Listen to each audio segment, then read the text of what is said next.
Genesis chapter 19 is a pivotal chapter in the Bible that narrates the destruction of the cities of Sodom and Gomorrah and the escape of Lot and his family. Here is a summary of the key events in the chapter. Before we start, we'd like to ask for your support. If you enjoy our video, please hit the like button. This will help us reach more people and create content for you. Now let's get started with today's video. The story of Genesis chapter 19 is one of the most significant in the Bible because it focuses on God's judgment on the cities of Sodom and Gomorrah due to their grievous sins, and His mercy on Lot and his family. This chapter explores themes of divine justice, mercy, and the consequences of moral corruption.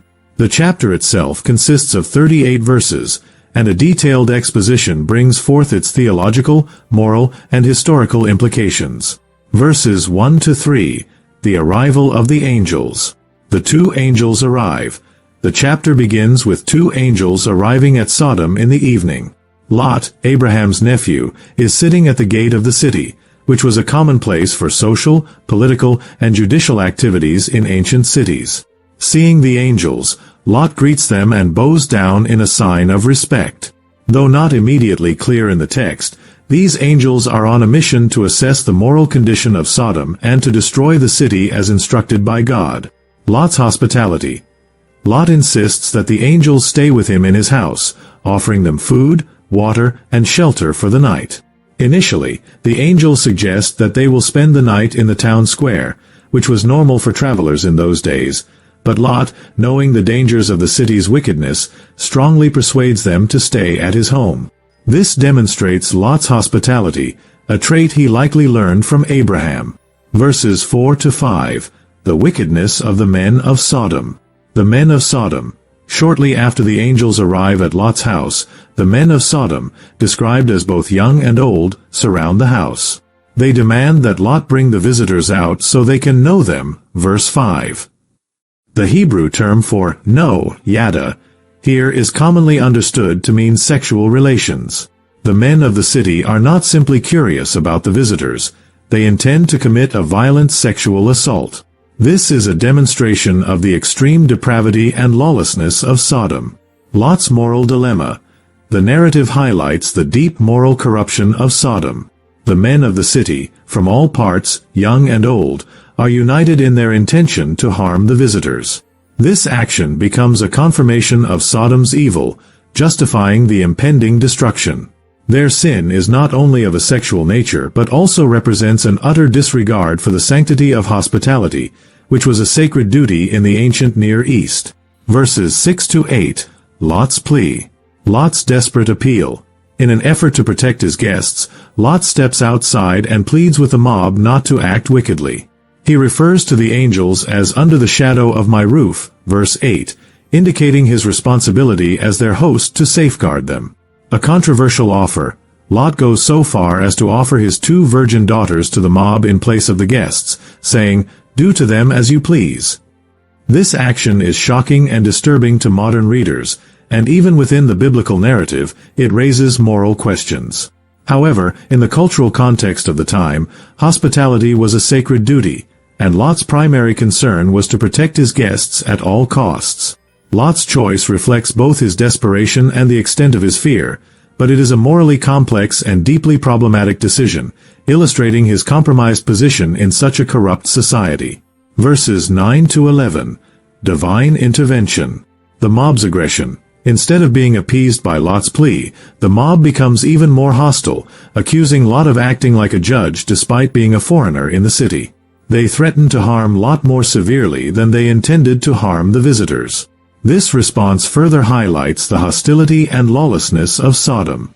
The angels' intervention. As the situation escalates, the angels intervene by pulling Lot back inside the house and striking the men outside with blindness. This act not only protects Lot and his family but also demonstrates the supernatural power of the angels and the inability of the men to resist divine intervention.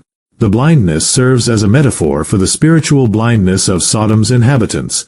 They are morally and spiritually blind to their own corruption. Verses 12 to 14. The warning to flee. The call to leave. The angels warn Lot that God is about to destroy the city. They instruct him to gather his family and flee. Lot goes out to speak to his sons-in-law, who were pledged to marry his daughters, but they think he is joking and do not take the warning seriously. This reaction reflects the spiritual complacency and disbelief of Sodom's inhabitants, who are oblivious to the impending judgment. The sons-in-law's response. Their disbelief contrasts with Lot's sense of urgency, and it highlights a common biblical theme.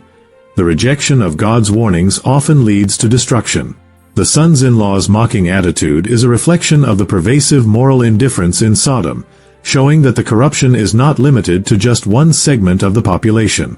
Verses 15 to 17. The escape from Sodom. Lot's hesitation. At dawn, the angels urge Lot to hurry. Surprisingly, Lot hesitates, despite knowing the danger that looms. His delay may indicate a deep attachment to the life he has built in Sodom, despite its corruption.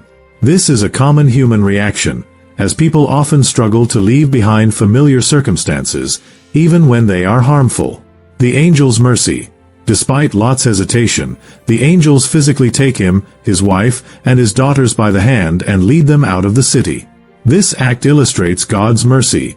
He not only warns but also actively intervenes to save Lot and his family from destruction. Fleeing to the mountains. The angels instruct Lot to flee to the mountains and not look back. This instruction to not look back is both literal and symbolic. It represents a call to leave behind the sinful life of Sodom completely. Verses 18 to 22. Lot's plea for Zoar. Lot's request. Lot, fearing that he might not make it to the mountains in time, pleads with the angels to let him flee to a small nearby town called Zoar. He argues that it is a small town and asks for it to be spared. The angels agree to his request, showing once again God's mercy and willingness to accommodate human weakness. Zoar spared. The angels agree to spare Zoar from the destruction. Lot's choice of Zoar reflects his hesitation to fully embrace the safety and isolation of the mountains, seeking instead the relative security of a small city. Verses 23 to 26. The destruction of Sodom and Gomorrah. Sodom and Gomorrah's destruction. As soon as Lot reaches Zoar, God rains down fire and sulfur on Sodom and Gomorrah, completely destroying the cities and all the inhabitants, as well as the surrounding plain. The judgment is swift and total, a reflection of the complete moral degradation of these cities. The destruction of Sodom and Gomorrah serves as one of the Bible's most iconic images of divine judgment. Lot's wife looks back. Despite the warning, Lot's wife looks back at the city, and as a result, she is turned into a pillar of salt. Her disobedience and attachment to Sodom lead to her demise.